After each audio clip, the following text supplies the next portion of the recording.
1935, the Lions win the NFL championship. The Detroit Tigers take the World Series. The Red Wings bring home Lord Stanley's Cup. Joe Louis begins his rise to world domination. This transforms the Motor City into Detroit, City of Champions. There you go. It's the crack of the bat, the smack of the leather. It is time for Detroit, City of Champions. I'm Jamie Flanagan. Charles Avison. And we are diving deep into the year 1935. We've been the last 11 episodes. We're like 49 now. Yeah, but this the episode last, 49. The episode 12 here, as we've talked about Joe Louis and just the magnificent. We talked about boxing in the 1900s and everything leading up to Joe Louis, which is a ton. Yeah. Get right up on that, man. Don't forget. Yeah, it's been so long, man. Plus, it's a new studio, Jamie. It's a different seat. Come with some swag. We got a new, beautiful studio. But thank you. Yeah, we're enjoying the expanded City of Champions suite here at the Podcast Your Voice Studios.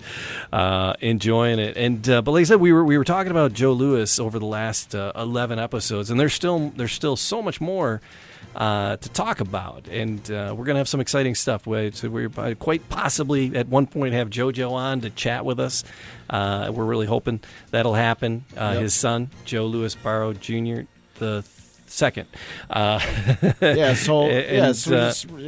going to have him on to talk, but this week we wanted to just dive in, and Matt and I do a show called, and Matt Fox is with us, and we do a show called the Man Cave Happy Hour. And in the midst of the pandemic, there was this new brand of bourbon that was launching, and that's what Matt and I do. We go out and we discover spirits and bourbons and learn about them. And there was this brand that was launching here in Michigan and in Detroit, and it had very much a Detroit tie. It was Joe Louis Bourbon. It's an amazing brand. And Joe Louis, it was in the 50s, I believe, had a brand. He actually launched a brand. He was like one of the first celebrity brands, and he was really involved because he liked bourbon. He was a bourbon guy, and some of these elements. It's really cool from the label. And if you go to the Man Cave Happy Hour, we did just a crap ton. Yeah, I was there. Joe Louis Bourbon. You did. You joined us for a few that was of when them. we first started broadcasting. We were doing that show before we were about to do that. We hadn't even done one episode of City of Champions yet. I know. And you brought me on for the Man Cave Happy Hour to talk about Joe Louis Bourbon, and I was like, let's talk about it. And now we're actually drinking some Joe Louis Bourbon. We wanted to talk about the branding because the guy was so important. And so we got this. And with us today to let us know about the bourbon, because they're 2 years in, and everybody knows it's kind of been, this last 2 years has been like a leap year. It's just everything's on pause and it's crazy world. But one of the people on the brand team with Joe Louis Bourbon is with us, and a podcaster herself, an actress. A mom, a proud military mom, an awesome human being, and like I said, part of the brand team with Joe Louis Bourbon. Tonya Cole, thanks for joining us here in City of Champions. Absolutely. Thanks so much for having me. And you're a podcaster yourself. You guys, because you're a big boxing fan. Absolutely. But, you are the one that sort of got me, along with Matt, on my start with the Making of Champions. It's associated with Joe Louis Bourbon. So I just have to take this moment to thank you and Matt for that as well. So we had a great time. Through the pandemic, and we were just having these happy hours every Tuesday and talking Joe Louis Bourbon and talking bourbon, and it was kind of a riot. It was right. Well, I think really you guys were having the happy hour. I was like taking tons of notes was what I was doing. But I had the opportunity to meet so many boxers, from Clay Collard to Chevelle Hallback to Rashawn Jones, who's getting himself back into the ring, Greg Vendetti. It's been an amazing journey during the pandemic, learning so much about the stories of these boxers and how you can align those stories with, the patriotism, the strength, and the perseverance that Joe Louis embodied. And so it's been an honor of mine to be able to study and research boxers on that behalf, and inspired by Joe Louis's. And you mentioned patriotism, which is interesting because Joe Louis is buried. Charles, where's Joe Louis buried? Arlington. In Grant's tomb. No, he's in who's buried in Grant's who's buried in Grant's tomb. No, he's buried in Arlington. Yeah. It's a special headstone because he served in the military. And that was one of the big things that Joe did. So Tonya, tell us a little bit about because Joe Louis Bourbon's been on the shelves in some cities, in some states over the last 2 years, and 2022 looks like an expansion. What's new for Joe Louis Bourbon and you guys in the brand team for 2022? Yeah, so, the first of all, we want to take this opportunity to really thank Detroit for all the love and support that you all have given Joe Louis Bourbon. Mm-hmm. We plan on doing some expansion in the rest of Michigan. And we've got 3 new brand ambassadors that are going to be covering some more territory, and not only in Kentucky, but in the Northeast. And we're hoping to get some more bottles on the shelf down in the South as well. And so we've got a fabulous new team. We're excited to work with everyone. And we're hoping that you all will be excited as we are to get a taste of Joe Louis Bourbon and get a taste of the spirit of a true champion. And a true American experience with true. Tonya, is that Stacy? Is it Stacy who's the Michigan brand ambassador for Joe Louis Bourbon these days? Yeah. So if you have questions, that's the person you would want. That's definitely the person you want to talk to. If you're in the state of Michigan, absolutely. Absolutely. So if on the brand team, we're just keeping those stories alive. Wanted to put those out there so people can see those, and kind of get back to that story back in 1952 when Joe Louis launched Joe Louis Bourbon. And so if you have any tasting notes, I'd like for you guys to be able to share those with us. Do you have any tasting notes? Charles, what do you think? You got in your glass there. I've told you before, I love this stuff. We had a bottle. I got a. You guys sent me a bottle because I did a bunch of the shows, the Joe Louis Bourbon shows, and so you guys sent me a bottle, and it's immediately on the endangered species list. Yeah, you do it, you kill it, you drink it. Oh yeah, no, exactly. Because it's great. Well, we brought it into the studio and we were drinking it. We had I think it went in 2 episodes that our show was gone. And I was just saying the entire time, I'm like, I just love this stuff. I think it's fantastic. It's not just it's not just like Joe Louis in a bottle with some some kind of random whiskey in it, and it's just trying to sell the image. It's it's legit great whiskey. It's great bourbon. It's fantastic. Because it isn't just a company pushing it. Tonya, how involved is the family in that? Matt, was that what you're going to say? No, actually, I was going to say because I'm gonna go off of memory because I don't have Joe Louis Bourbon here in front of me. Mm-hmm. But I do. What I remember, me too. Just from my tasting profile, I see that. I'm a little bit jealous. Yummy. But when you put it on your nose, it's got a sweeter feel to it because I believe it's pretty corn forward, if I'm not mistaken. It is. But it really is. When you nose it, you know it's going to be that sweeter feel. But when it goes onto your palate, it's going to linger there for a nice long time, and you're not going to have to go back to it so often. It's just going to linger on your palate. So maybe one cocktail, one drink, and do it neat, because that's what we do as purists. But it's just going to linger on your palate for that much longer. So that's just what I remember, and that's what my memory serves. Is it's got that corn forward feel. It's sweet, and it's going to linger for a long time. Right. So, it's got that nice oaky cocoa finish there, and it does remind me a lot of baking spices as well. Yeah. And then to Jamie's question, how involved is the Joe Louis family with Joe Louis Bourbon, and how involved were they with selecting the blend, the mash bill, the recipe? That part I wish I knew. I don't know if anyone was in the room when they selected that mash bill, but I do know that the family is 100% behind the brand and 100% behind Joe Louis Bourbon, Joe Louis Distilling. So if I knew the mash bill, then I might be making my own. So I think I got a garden secret. Love it. Oh, enjoying it immensely. And so, Tonya, tell us a little bit about your. Besides being a brand ambassador and doing the podcast, you do some acting. In the last year and a half, you've had. Are you in the horror canon? Is that what kind of actress are you? Yeah. I'm the kind of actress that anybody's gonna pay me. I'll go do something. Tonya and I were talking before we went on, because we love a good spooker over here. Okay. So I do like that horror genre. So Tonya, I'm excited to learn a little bit more. We do. And so it might be all in the eyes, but I typically play the benign characters in horror films. And so the most recent one we were able to work on was basically a remake of Bloody Mary. And I think you know how the story goes. Don't say it again. I know. Don't say it again. One more time. Right. Beetlejuice. But I play a mother, Raven Diller, who has a son, and she's advised him not to do certain things, which of course he does all of the things that she's advised him not to do. And they pull out a Ouija board and they get into some serious trouble. So that's been exciting for us. We haven't made a lot of films because of the pandemic, and working on set has been difficult because of that. Can people find that now streaming anywhere or anything? Can people find that? Right now it is actually doing its premiere at the Sunshine City Film Festival down there in St. Pete. So that's an amazing film festival that's going on right now. And that's where director and writer Shrika Bakari got his start. That's where I won my first Best Actress award.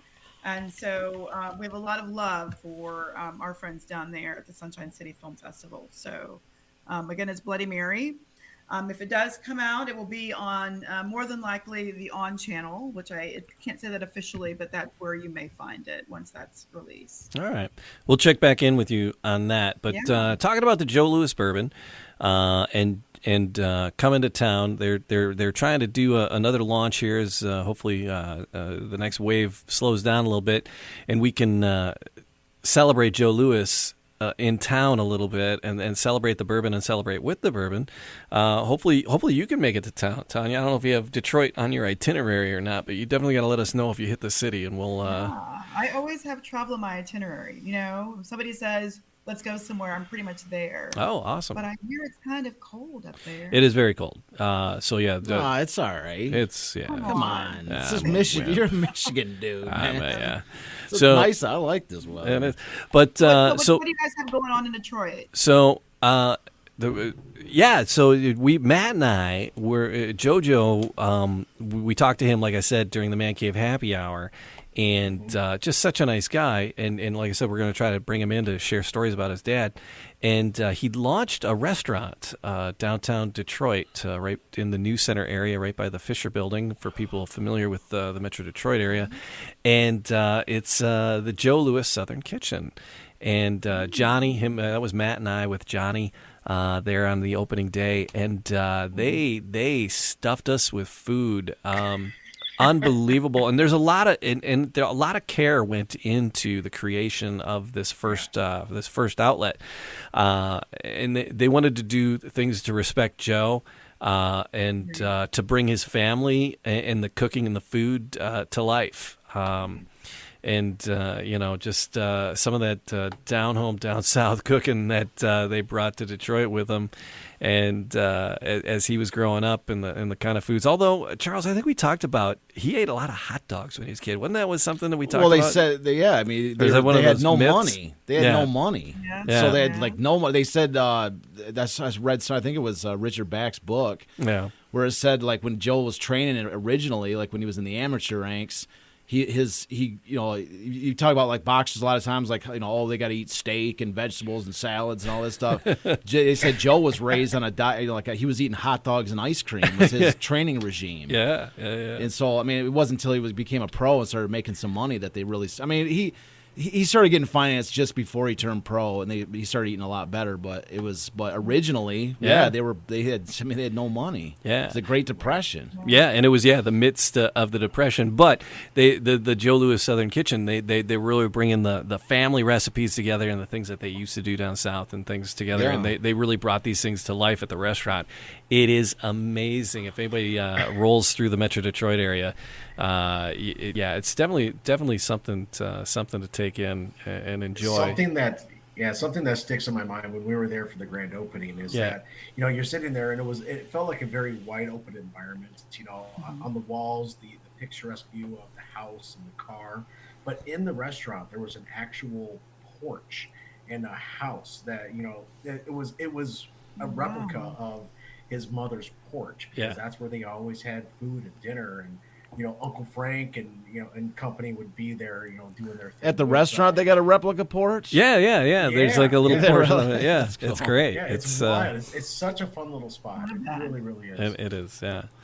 So the brand is important to the family, and the name is important to the family, and they're not going to put the name on something that they don't believe in, and they believe in this the restaurant, and then they believe in the bourbon. So Charles, where did we left off? God, it's been a little while. Yeah, it's a new year. It's been like almost 2 months. I know but people listen whenever, wherever, however.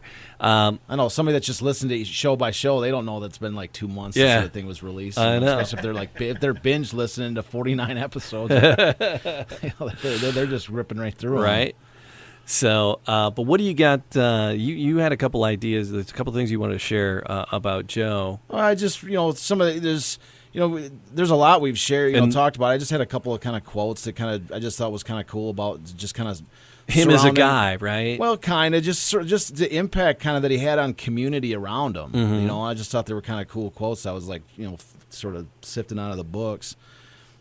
Just like I have a quote. I mean, I can give you guys a choice of what you want to listen to. I got one quote where all these Joe's biggest fight of the year was against Max Baer. And there's like this. I've got this it's a great string of quotes that talks about all these Detroiters leaving Detroit and going to New York to go watch this fight. Oh my gosh! And it's just like it's like planes, trains, and automobiles. There is every single possible vehicle leaving Detroit that's going to New York is just jammed to the gills with like every person that can possibly fit in. And it was cars were breaking down on the way, and people would get into the other cars. Yeah, they would drive. Yeah, but in this case, it's like even bigger than the fight quotes we were listening to before. And so they're like, I mean, there's special trains rolling out, and there's planes. Like every single plane is full. I mean, everything is just jammed. I've got a nice celebration quote. I've got a quote, about after the Bear fight. I've got a quote about Joe Louis and these little kids. Let me talk about this. I'll do this quote with these little kids because I love this. I love this quote. Yeah. That Max Baer fight. Yeah. So he says. So this is like Joe by the end of this is what's so sensational about Joe Louis in 1935. Yeah. And why I'm going to make this case in the next episode about this being the greatest individual season in American sport history for any athlete. And that's why I need a whole episode to really focus on making this case, because there's been so many incredible seasons by so many athletes throughout American sport history. Like to say that Joe Louis in 1935 was the greatest. Yeah. I mean, like you're dancing a line between and arguments, because there's people like, oh, Michael Jordan in this year, or Tiger Woods, or Babe Ruth, or whatever. There's so many great stories. So for me to say that this is the greatest individual season ever requires listing out the numerous reasons and all this different stuff. But what I love about 35 with Joe Louis specifically is that before 1935 nobody knew who he was. Right. Joe was he was an up and coming professional, but he was still, he was the 10th ranked fighter in the world at that time. And so, people in boxing knew that he was kind of an up-and-comer, but the rest of as far as like a household name, nobody knew who he was. And so that's what's so fascinating is by the end of 1935, literally by like September, he was like the number one superstar in the world. His ascent to superstardom was so rapid, it's mind-boggling. It was warp speed. Yeah, and you say it's like overnight success. Yeah. And if anybody was, that is like within, it was a really short span. Incredibly short span. And for somebody like Joe, who was like shy and like, he's really just started out fighting just so he can get some like vouchers, some money to pay for stuff for his family. Yeah.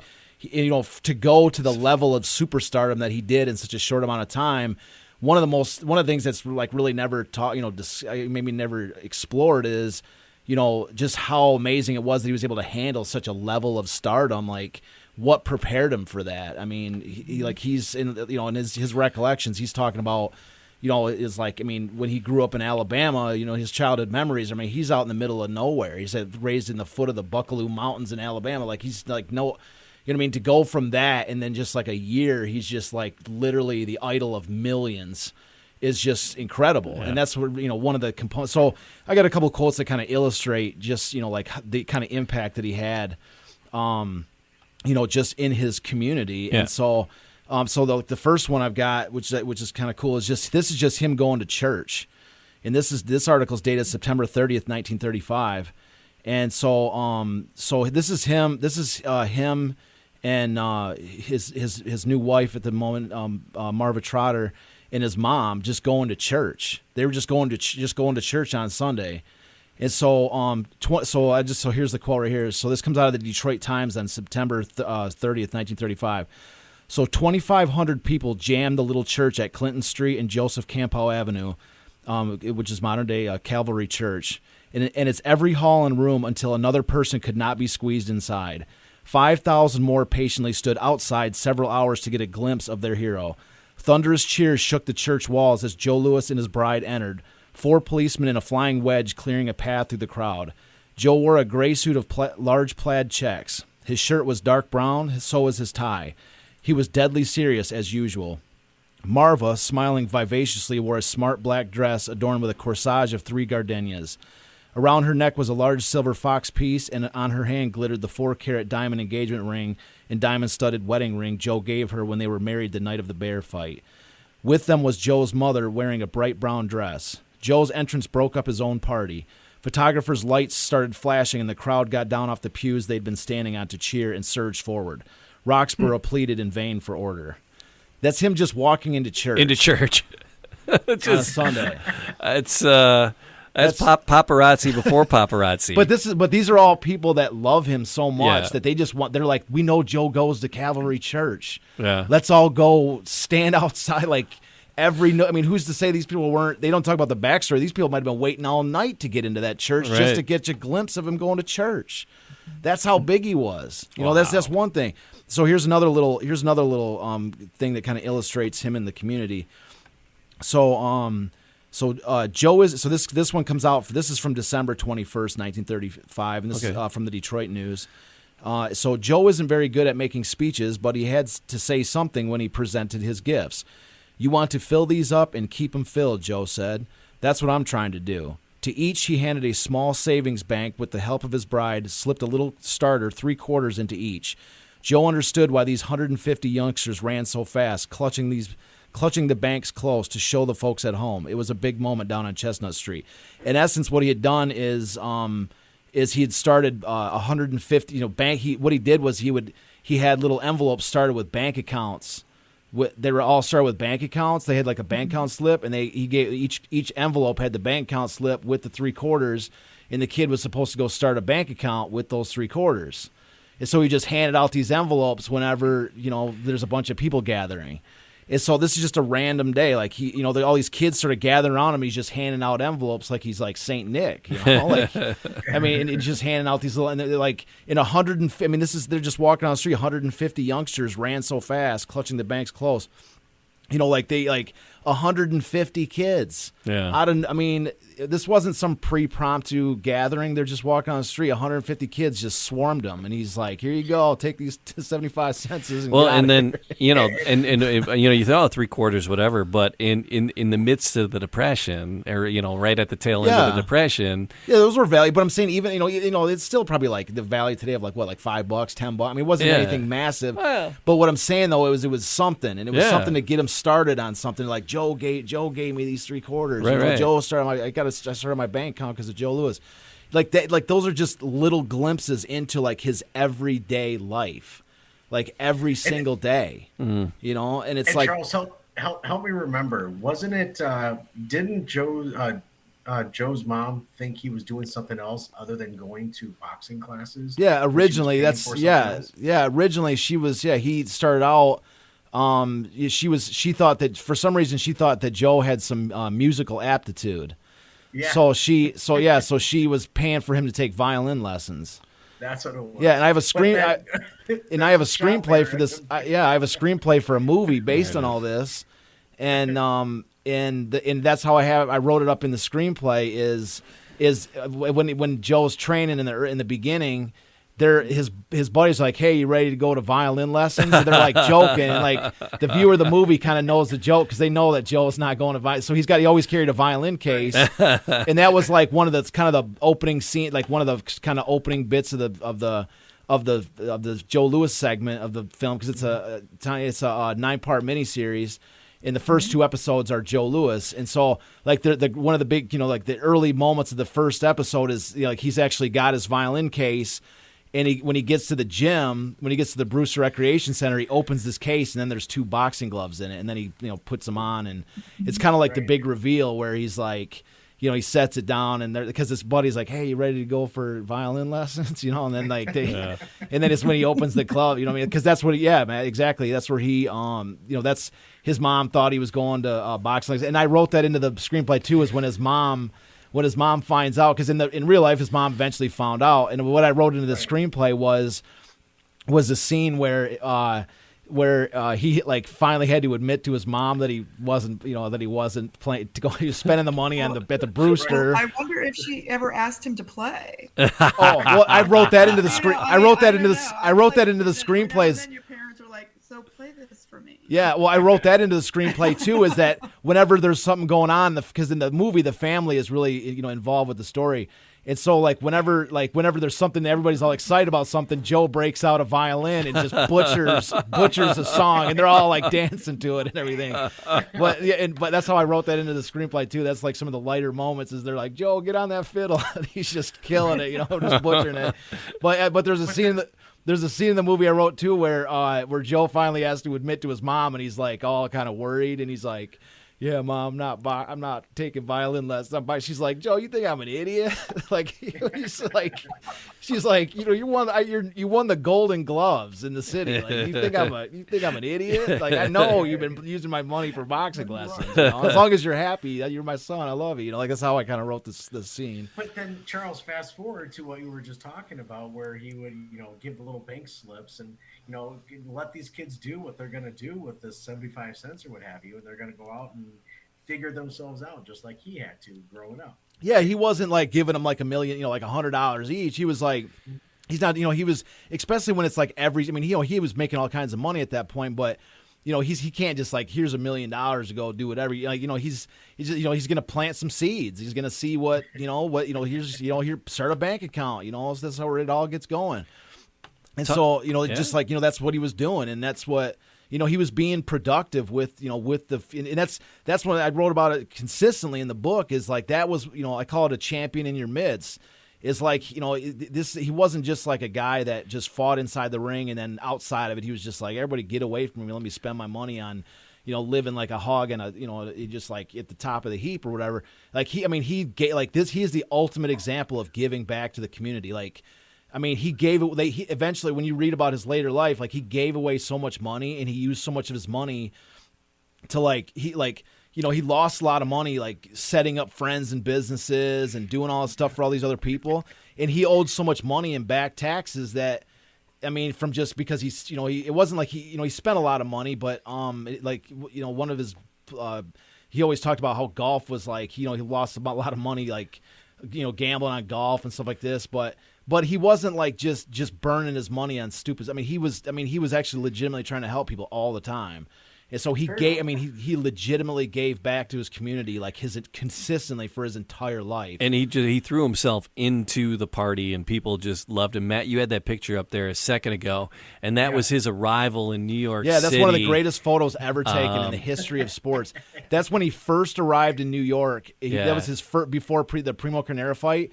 That was like his first big fight of his career. It was his first time ever fighting in New York. And like they'd been building up this fight for like 3 months. The newspapers were all hyping it. Yeah. And when he arrived off that train, the porters on the train carried him off, and there was just like hundreds of people at the train station to greet him. And he'd never even fought in a major fight. Yeah. Like the hype around him was so huge. So when did he turn pro? When did he go pro? Was this Carnera fight? The Carnera fight was 1935. So his two, he had 2 really big fights in 35. Yeah. One was against Primo Carnera, and the other was against Max Baer, which we haven't covered yet. But that's why it kind of alluded to it in these articles here that I just read. But Carnera was a beast. Look at that! Look at the size of that cat next to Joe. Yeah, Joe's on he looks scale. like a schoolboy compared to. It's like Man Mountain next to him. That's his nickname, was the Man Mountain. There you go. That was Carnera's nickname, was the Man Mountain. And then what happened? Yeah, Joe pounded him, but the thing about it, you look at that picture. Joe took a little bit. He's smiling, but he's a little rocked there. Well, that smiling photo that was really like the beginning of Joe Louis actually smiling, because like every photo before the Carnera fight, he was always like really grim, and the guy even mentioned in this article like Joe was like looking grim as usual. They walked into church or whatever, but. But it was after Carnera fight that, because he'd been demolishing everybody in his path for a couple of years at that point.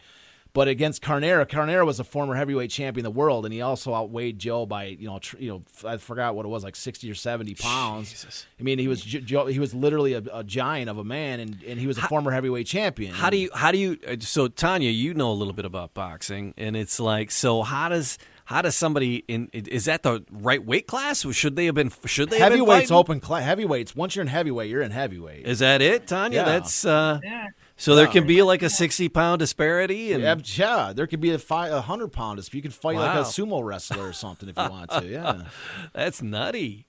Yeah, oh my God. But the Carnera fight I think was a major load off of his mind because he'd fought a bunch of high ranking guys, but but Primo Carnera. In retrospect, everybody's like, "Oh, Primo was like, kind of he wasn't as good." Primo Carnera, if you watch the fight with Joe Louis and Primo Carnera, it's unbelievable. It's one of my favorite fights of all time. And so you can find that like on YouTube and watch the fight. Yeah, and Primo Carnera, at no point in time does Primo like ever stop swinging at Joe. He's a huge guy and he's just constantly swinging. Joe is just completely outclasses him as far as better like agility, defense, punching power, master plan inside of a ring, like everything. But Primo, at no time does he stop swinging at Joe. Even when Joe was just pummeling him, Primo was just swinging like he's just not going down. And so that's what I'm saying. It's just a great fight. But I think it was after. I mean, really, it was after the Primo Carnera fight that Joe realized that. I mean, when he just pounded on Primo, he was like, I belong here and I can do this, because so many people were putting so much pressure on him. Yeah, that's that. I can do this. Hey, that's when I think some weight started getting lifted off his shoulders because all these people were hyping him up. Like even like the NAACP was really starting to come into its own and all this. And they were all they like there was a lot of people that were sort of uncertain because the hype for Joe was incredible before the Primo Carnera fight, and that was in June of 1935. And they're like, the hype was getting so huge but there were some people that were like, we don't know if this is the guy to go all in on, if this is the guy who's like, the person who we should go in on, because if Joe loses this fight against Carnera, then you know what I mean. It's kind of a regression. It's like he's not the guy, But it was after that he beat Carnera, which everybody all of a sudden's like, this is the guy. We can pin ourselves on Joe. And then it was like. I have another quote where it's like wherever they say like in every single barbershop in Harlem there was a photo of Joe Louis. Oh. And that's in 1935. That's in 1935. So he was like literally he was like the first. I mean, he's the first black universal superstar where there was no controversy. Like in that, like I have another quote here to throw in with it, where like everybody loved him. Yeah. Like with Jack Johnson, he was a massive star as well. Yeah. But he was polarizing. He was massively polarizing, and we've read quotes to that effect. But what Joe did was Joe was just loved by all. Right. And so I've got a quote right here too from September 30th, 1935. This is by City Councilman John Smith from and this is quoted in the Detroit Times, where he says, "I doubt if any of the heavyweights of the last 25 years could stand up against Joe, and he's just starting. Perhaps his greatest achievement was to do more in 6 months to break down racial prejudice than anyone has ever done."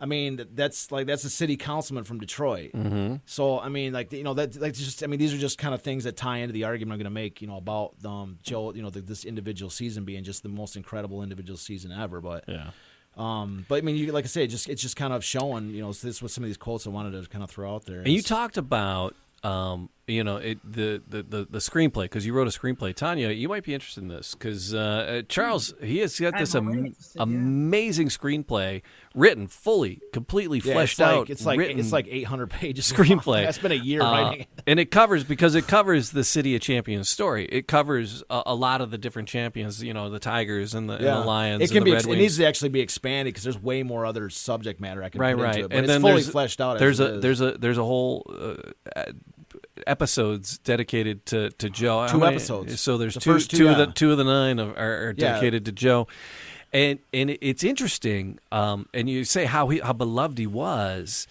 There's not really the movies out there. There's not really There's no Joe Louis movies. Yeah, There's like a B list movie from back in the I think it was the 50s. Yeah, that was like a Joe Louis movie, but it was nothing like.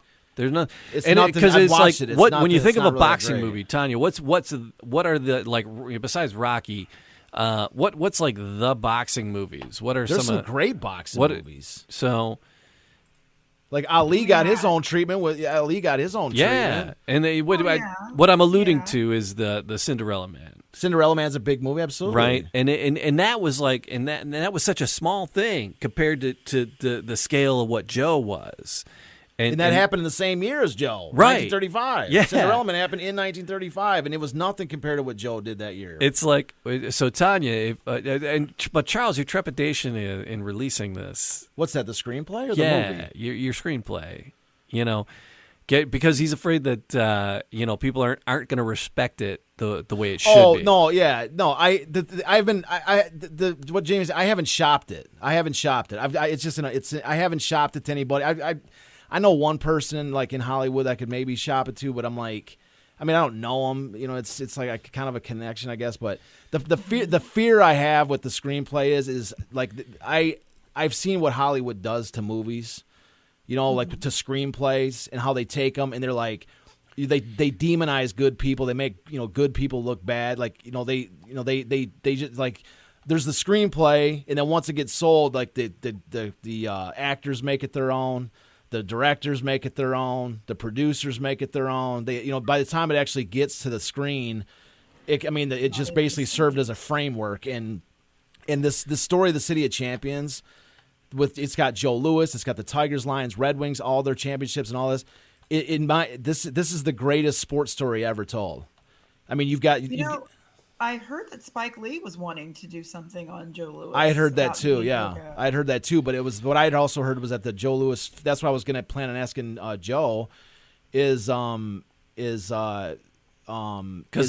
what impact the family has had on preventing a Joe Louis movie from coming out. That was one of the big questions I wanted to ask him because I've heard that was one of the big sticking points into the. That's why I was interested to hear your answer with the Joe Louis Bourbon to see what kind of pushback there was on the name Joe Louis Bourbon. But the family had to be involved. That's what I'm saying. Because it couldn't happen without the family. Because what I've heard was, and I think it was Spike Lee's movie. There's been a couple attempts to do a Joe Louis movie, and from what I understand is that both of them were spiked for because of like they were saying like they couldn't get the rights from the Joe Louis family or something along those lines. Okay. So that was kind of what but what I'm talking about with this here is because this Joe Louis is part of the entire City of Champions story. It's not like this isn't like the Joe Louis story movie. This is that came out in 1953, the Joe Louis story. Yeah, right. That's what I'm saying. I know, but that was like, that's like there hasn't been like that was like a B movie. If you've ever seen it, it was like. It didn't give Joe Louis the there's been no current modern A-list Hollywood movie showing the story of Joe Louis. That's what I'm trying to say. Who would you cast as Joe? That's beyond me at the moment. Yeah. But the story combining these stories where the City of Champions story has got everything. The Joe Louis story is the classic story like. Like the Jackie Robinson story where it's somebody breaking the color barrier. That's a classic. That's one of that's a classic sports story. It's a huge component of sports stories. That's what and Joe Louis is the guy that opened the door for Jesse Owens, He opened the door for Jackie Robinson. All of them credited Joe Louis from doing what he did in 35, which opened the door for all other Americans of color in sports to follow. So he was the guy that started that. And then you have the Tigers, which is kind of like the Bad News Bears. Bad News Bears concept where you have like this lovable bunch of losers that like they get one like inspiring team leader guy that won't let them lose, and then they just all turn it around and all win. They win their first championship. The Lions, there's I could go on and on with the different teams, but every single one of these teams occupy what already there's like a number one hit sports movie where each of these components. There's like a polar opposite in the world where they've been like major selling, blockbuster hit movies, and these are real stories, and it's one giant story all combined. Maybe a magnificent Netflix series. That's what I'm saying. But my fear is, to go back to what Jamie was saying, my fear is that somebody's that it doesn't need to be manipulated. It doesn't need to be altered. And these stories, they're almost ready made. I didn't have to the screenplay I wrote was literally just telling the truth and I used original quotes for much of the actual narration of the story, and that's something like you don't need. I'm not going to be like a tyrant saying you can't change anything, but if I just turn it over to Hollywood, my fear is the whole thing's just going to get scrapped, and it's like I almost feel like I'm kind of a guardian of the story. I've spent so much time with these people and with these stories, like I don't just want to have somebody butcher it. Yeah. And, do you see that, Tonya, in your involvement in movie and in productions? Things get twisted away from what they were? It doesn't happen so much in independent film when you're not dealing with as much money. But whenever money enters the equation, it, of course, changes. Well, yeah, but I want this to be I want this to be the first sports epic film. And there's so much room, like the core, like the way that I wrote this, too, was I introduced a lot of the other teams and athletes from the era so that there's possibilities to do spin-offs into all kinds of different directions, like the Yankees with Babe Ruth, like the Green Bay Packers of the 1930s, like, the Bears. There's so many different potential spin-offs that you could do. I actually think that this is a sort of a tent pole programming for like a Netflix or whoever. But the biggest thing is that we're casting Tonya in there somewhere. Yeah, no, somewhere. I'm down. But you got a part. We're not sure where. Yeah, but I'm just. But the biggest. But put you in somewhere. I'll be a lady in the church, right? It might be a benign part. But Yeah. But I'm just saying, like I've got a plan.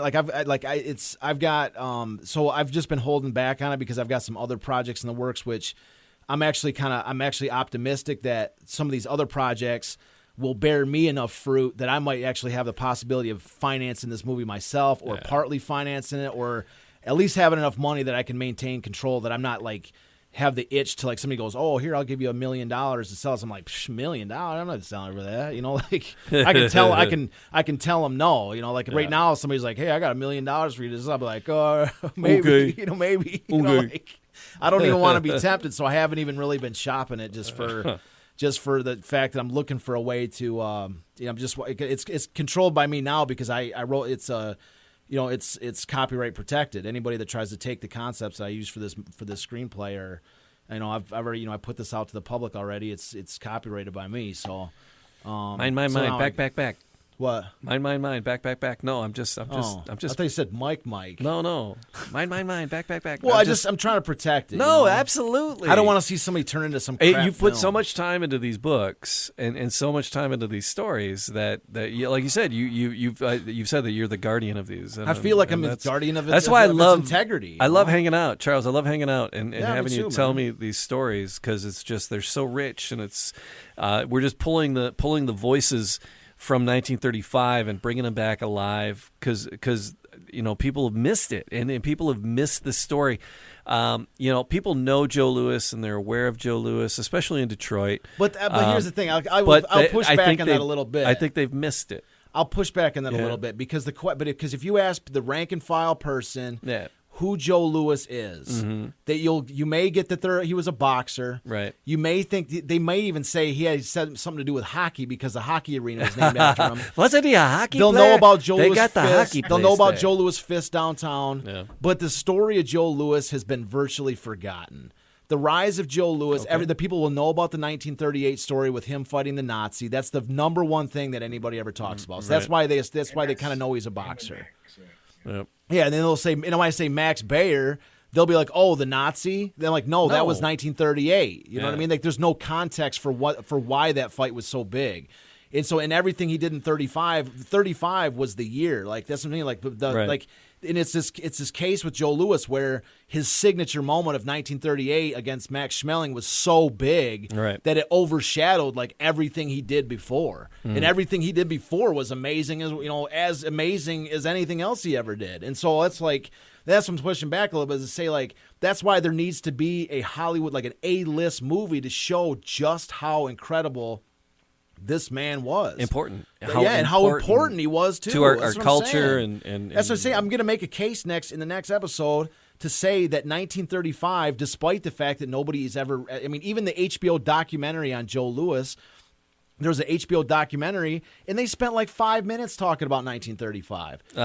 They rushed through that as fast as they could get. I mean, it was a good. I loved it. It was a great documentary. But the way that they just rushed through 35, like it was like, oh, he did this, and then he did that, and now let's go to 38.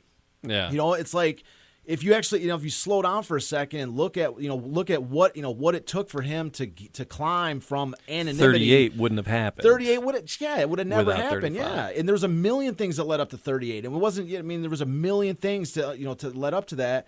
But I'm saying, like, is that one, like, that's why I want this story to come out on the big screen in an epic fashion, like on Netflix or whatever. People get a chance to see it for themselves, because once they see it, they're going to have such an appreciation. That's what I'm saying. The next show, I'm going to be making a case why 1935 Joe Louis was the greatest individual season in American sport history, despite the fact that nobody's really ever heard the details of Right. it. Despite that fact, that doesn't change how great it was, and that's what I'm trying to say, is that it needs to come out. They got to latch on to the last 11 episodes. Well, Get themselves straight. Well, yeah. I mean, it's just, but I mean, we're going to be summarizing it all up Yeah. in episode 50. It's a perfect little episode 50. The halfway to the century mark. We're going to wrap Joe Louis up next week with it. Yeah. But it's like, literally the title of every of the first 11 episodes of this has been, the greatest season, the greatest individual season in American sport history. And now it's the hot seat where it's like, okay, you've been calling it the greatest individual season. You've been saying it's the greatest individual season. Now it's time to lay it out there and prove why it is. Prove it, Sporto. Yeah, exactly. So, and trust me when I say that I am fully prepared to make that argument. Tonya, you're welcome to join us again. It's Charles, because once he gets going, there's no stopping him. But Tonya, so where do people give us how to connect with Joe Louis Bourbon, and how do we connect with Tonya Cole, the actress? Or is it actress or actor? What do you prefer? Either. It's Them, fine. they, me. Yeah, find Joe Louis Bourbon and Joe Louis Distillery on joelouisspirits.com. And you can find me on Instagram and on Facebook. So thanks so much for having me tonight. Tonya, thanks for hanging out with us. Yeah, nice to have you, we Tonya. truly appreciate it. And again, it's this long distance relationship garbage. Where Casey Kasem hanging out. There's another long distance dedication to Tonya Cole. So Tonya, you and you need to get up here into the Michigan area. And Matt, where the hell are you at? We gotta, why are you in the studio? Where are you sitting at? I'm in Atlanta, yeah. And where's Matt at? I'm talking about Matt. Matt's in Michigan, aren't you? Yes, but there's something called the COVIDian timeline that we're all dealing with right now. I got you. So Okay. He's swimming in a COVID swamp over there. I got you. All right. He's negative, but everybody else I can't in the even house harass is anybody these days because of this COVID stuff. I man. know. Jeez. But Tonya, thank you so much. And you're always welcome. And we got to make our way down to Atlanta and harass you. And if you head into the Metro Detroit area, we gotta hang out. Will do. All right, Matt Fox, I love you. I appreciate you. Love you guys. All right. I do appreciate the stories and the history. And Charles, keep up the good work. Yeah. Would really enjoy making connections and connecting dots for everybody. So Yeah, absolutely. Keep up the good work, man. All right, Charles. Thanks, man. It's always my pleasure. I'm glad to have you guys on here, man. I'm glad I gave you you the address. Yeah, Jamie didn't even tell me he got a new studio today. He's like, he was at the old studio. I'm like, where are you at? He's like, oh yeah, we're at the studio. I'm like, we're 4 miles up the street. Where are you at? He's like, oh yeah. I'm like, well, it'd be nice you tell me you got a new address, new studio to come to. It's like, and he's laughing. He's like, "Isn't that funny?" I'm like, "Funny for who?" It's not funny for me. Well, it's not like it was 20 miles away. It's like 3 miles still, down the it still street. wasn't really funny. I don't understand the humor behind it. It's a little funny. That's a little. I mean, I can laugh now because I got some bourbon in me, and I'm sitting in the studio. But at the time, I'm like, "Screw you, man." All right, you guys, we're going to do it again. It's Detroit City of Champions, the podcast. Thanks for being with us.